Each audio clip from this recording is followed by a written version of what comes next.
What's going on, guys? This is Burrs, and this is part 4 of the tractor series with the International 782. So I went ahead, started it up after I put everything back together. Still has white smoke.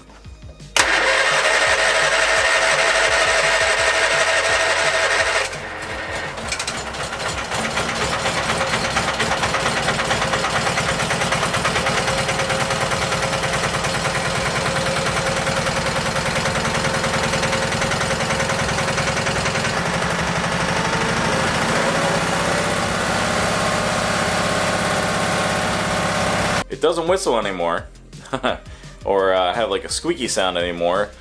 I think that was due to the head bolts. So I tightened them down to 30 foot-pounds, but what I noticed was once I moved it into my garage to have a little bit better access to it, I was tired of the shed, kind of hot.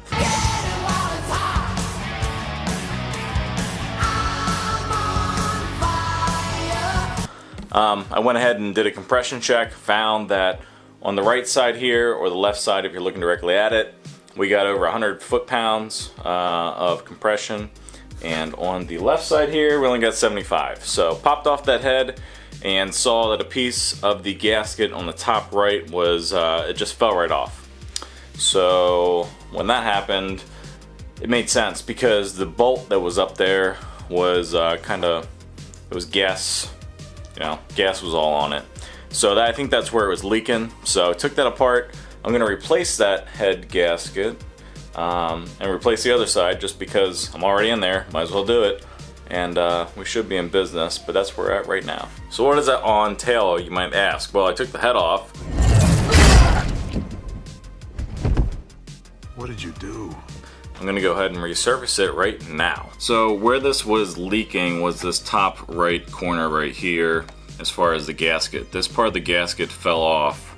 When I took this head off, it fell off the block very easily. I just kind of pulled it a little bit and then it fell right off. So this is where the issue was originally, and honestly that's where it took the longest to get down to a nice flat surface.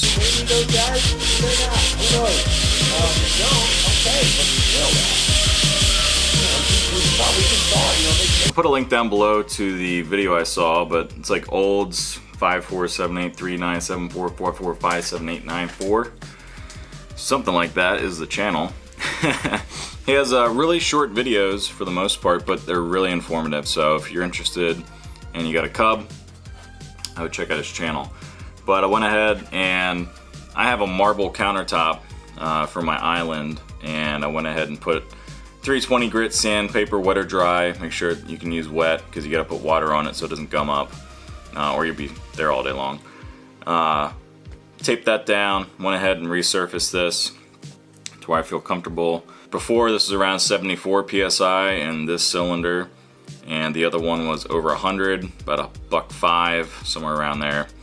And we're gonna go ahead and I'll clean up the cylinder, the valves, some of that stuff. Make sure that looks good, and then slap this back on with a new gasket. I'll torque it to 25, run it for a little bit, torque it to 30, call it a day, check the compression, and see where we're at.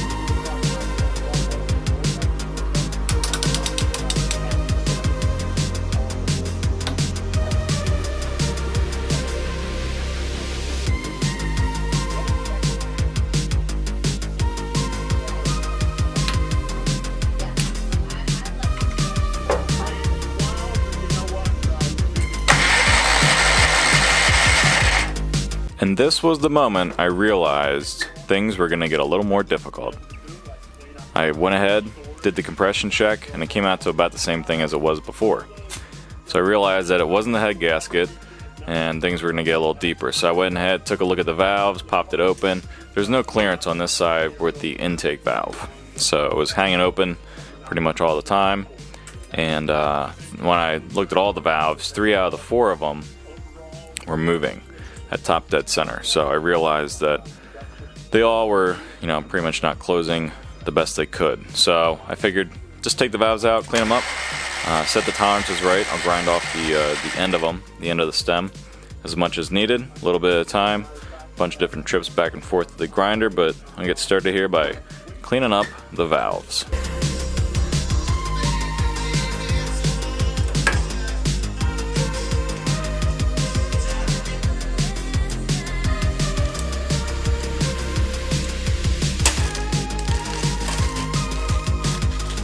Here's what it looks like prior.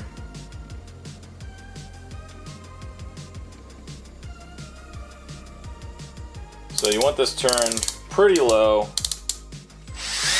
You don't need to go super fast. It has a bunch of stuff on it, so I'm going to start with the green.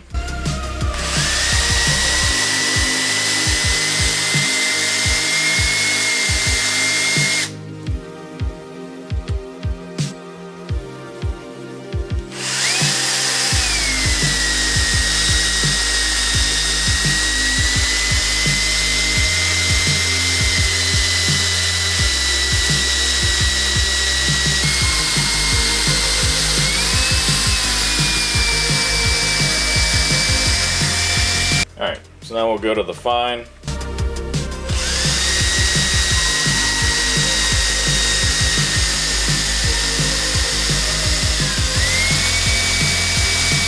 Then you'll finish with the super fine.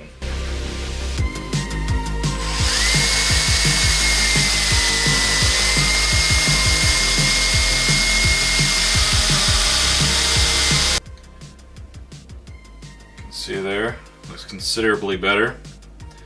I don't really see anything crazy going on with the edge here, with the face. I don't see anything dramatically wrong.